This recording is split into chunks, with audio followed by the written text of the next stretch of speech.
3 لوگ سفر پر تھے، 3 دوست تھے، یہ تینوں سفر پر تھے اور یہ پہاڑوں کے راستے سے جا رہے تھے۔ ایک پہاڑ کے غار میں ان لوگوں نے پناہ لینے کے لیے تھوڑی دیر آرام کیا اور بارشیں شروع ہو گئیں، طوفانی بارش، اور ایسی بارشیں آئی کہ پہاڑ کے پتھر کھسکنے لگے اور ایک بہت بڑی چٹان کھسک کر کے یہ غار کے منہ پر آ کر گر گئی۔ غار بند اور یہ اندر 3 بیٹھے ہوئے ہیں، ہاتھ کے ہلانے سے تو پتھر جانے والا نہیں، ایک بڑی چٹان گر کر کے بند ہو چکی، ان کی قبر وہیں بننے والی۔ 3 لوگ ہلا کر کے کیا ہٹا سکتے تھے؟ اب تینوں لوگوں نے کیا کیا؟ میرے آقا صلی اللہ علیہ وسلم فرماتے ہیں تینوں رونے لگے کہ اب ہماری موت یہیں پر ہونے والی ہے، ختم ہے، لیکن اس سے پہلے چلو اللہ کی بارگاہ میں اپنی زندگی کی کوئی ایسی چیز ہو جو تم نے خالص اس کے لیے کیا تھا، اس نیکی کو وسیلہ بنا کر کے دعا کرتے ہیں، دیکھتے ہیں پتھر ہٹتا ہے کیا۔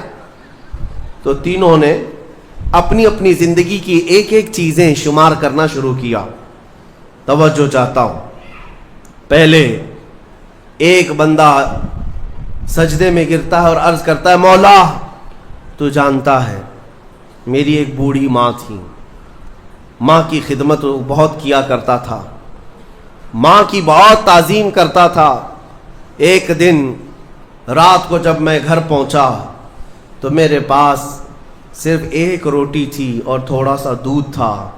میرے گھر کے کئی بچے تھے، بچے بھی بھوکے تھے، لیکن میری ماں بوڑھی تھی، تو میں جب بھی گھر رات کو پہنچتا پہلے اپنی ماں کو کھلاتا، اس کے بعد اپنے بچوں کو کھانا دیتا۔ اس دن ایسا ہوا کہ میرے پاس صرف ایک روٹی اور تھوڑا سا دودھ تھا، ماں بھی بھوکی تھی اور بچے بھی۔ بچے آ کر لپٹ گئے، کہنے لگے کہ ہمارے لیے کھانا، بھوک کی شدت ہے۔ میں نے بچوں کو تھوڑی دیر کے لیے بٹھایا گھر کے باہر اور اس روٹی کو چور کر دودھ میں اپنی بوڑھی ماں کو کھلایا۔ میری بوڑھی ماں جو بھوکی تھی وہ پوری روٹی کھا گئی اور پورا شکم سیر ہو کر وہ دعا کرتے ہوئے سو گئی۔ اس رات کو میں بھی بھوکا رہا، میرے بچے بھی بھوکے رہے، ہمارے گھر میں اس کے علاوہ کوئی کھانا نہیں تھا۔ اے رب ذوالجلال، میں نے اپنی ماں کے ساتھ یہ جو حسن سلوک کیا خالص تجھے راضی کرنے کے لیے، خالص تجھے راضی کرنے کے لیے۔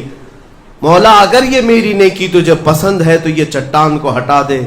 وہ دعا کر رہا تھا، چٹان تھوڑی کھسک گئی، اپنے آپ کھسک گئی، لیکن اتنی نہیں کہ وہ نکل سکیں۔ دوسرا جو ساتھی تھا وہ سجدے میں گرا اور وہ دعا کرنے لگا۔ یہ پوری حدیث پاک موجود ہے جس کو میرے آقا نے بیان کیا۔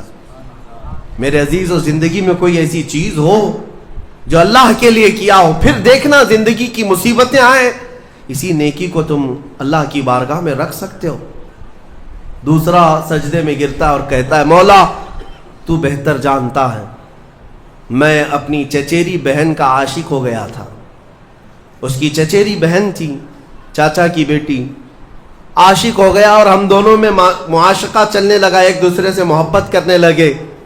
ایک دن ایسا آیا کہ ہمارے گھر والے اور اس کے گھر والے سب باہر چلے گئے، ہم دونوں تنہا رہ گئے اور ہم دونوں ایک کمرے کے اندر آئے۔ ہم دونوں نے گناہ کرنے کا ارادہ کر لیا۔ شادی تو نہیں ہوئی تھی، نکاح بھی نہیں ہوا تھا، دونوں کھڑے ہوئے، گناہ کرنے کا ارادہ ہی تھا کہ ہم دونوں کو اچانک خیال آیا میرا رب دیکھ رہا ہے۔ ہم کپڑے اتارے اس کے سامنے جو ہمارے دلوں کے حالات بھی جانتا ہے، تو وہ میری چچیری بہن وہ بھی رونے لگی، میں بھی رونے لگا اور ہم ایک دوسرے کو ہاتھ نہیں لگائے۔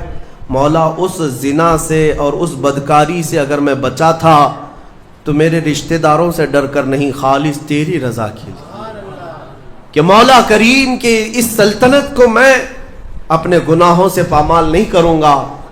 تو جب یہ وہ کہنے لگا اور عرض کیا مولا اگر میں وہ رات گناہ سے بچاؤں، تیری بارگاہ میں میرا وہ بچنا پسند ہے تو اس چٹان کو تو ہٹا دے۔ حدیث پاک میں چٹان اور کھسک گئی۔ تیسرا شخص تھا، وہ سجدے میں گرا اور کہنے لگا اے رب ذوالجلال، تو بہتر جانتا ہے میں ایک زمین اور جائیداد کا مالک تھا، میرے پاس کئی مزدور کام کیا کرتے تھے، اور ایک مرتبہ ایسا ہوا کہ میں مہینہ ختم ہوتے ہی سارے مزدوروں کو ان کی تنخواہ دے دیا کرتا.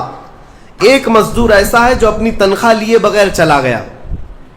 ایک مزدور تنخواہ لیے بغیر چلا گیا اور اس کی تنخواہ میں نے سنبھال کر رکھی اور اس سے ایک بکری خرید لیا.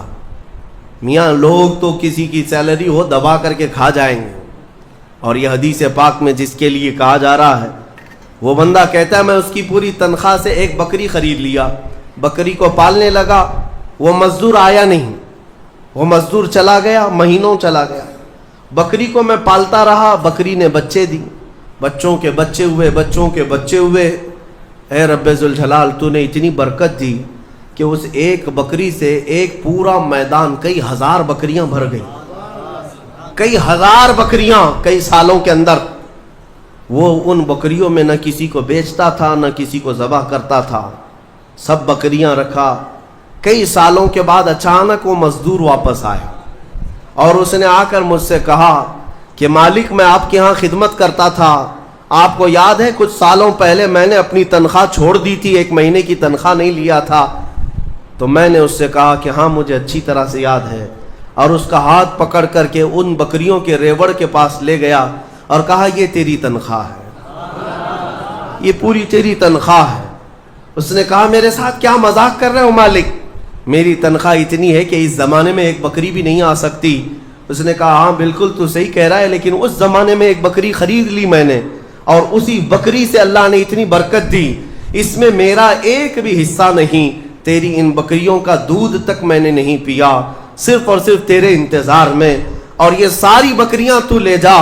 اور وہ مزدور خوشی خوشی اپنے پورے ریوڑ کو, آج کے زمانے کے وہ کئی لاکھوں کی بکریاں ہوں گی, وہ مزدور لے گیا. اب یہ بندہ کہتا ہے اے رب ذوالجلال میں نے یہ امانت اگر سنبھالی تھی تو خالص تیری رضا کے لیے, مولا صرف تجھے راضی کرنے کے لیے, ورنہ پیسے کھا جاتا تو کون کیا کر لیتا, وہ مزدور کون سا وصول کر لیتا. کہتا نہیں مجھے یاد نہیں, اب میں پہچانتا بھی نہیں. نہیں مولا میں نے تیری رضا کے لیے کام کیا, اگر تجھے یہ پسند ہے تو یہ چٹان ہٹا دے. حدیث پاک میں ہے اس نے جیسی یہ دعا کیا پوری چٹان ہٹ گئی, پوری چٹان کھسک کر ختم ہو گئی, ان کا راستہ صاف ہوا. پتہ یہ چلا حدیث پاک کا یہ مفہوم ہے. میرے عزیزوں میں اب آپ کے سامنے عرض کرتا ہوں, ایسی بڑی بڑی چٹانیں آج بھی ہم پر گر رہی ہیں, مصیبتوں کی چٹانیں, ظلم کی چٹانیں, لوگوں کے تان و تشنی اور لوگوں کی گالی گلوچ کی چٹانیں. ان چٹانوں کو کھسکانے کے لیے تمہارے پاس اخلاص والی کوئی نیکی موجود ہے. رب تبارک و تعالیٰ کی بارگاہ میں کبھی یوں عرض کرتے کہ مولا میں نے خالصتاً ایک رات تیرے لیے کھڑے ہو کر پکارا تھا جب سب لوگ سو رہے تھے, میں صرف تجھے راضی کرنے کے لیے عبادت کیا. ویڈیو اچھا لگا تو لائک کر لیں اور کمنٹ میں ضرور بتائیں آپ کو ویڈیو کیسا لگا. آپ کی کوئی رائے ہو تو ہم سے ضرور شیئر کریں. اگر چینل پر نئے ہیں تو سبسکرائب کر لیں. اپنا قیمتی وقت دینے کے لیے شکریہ. خدا حافظ.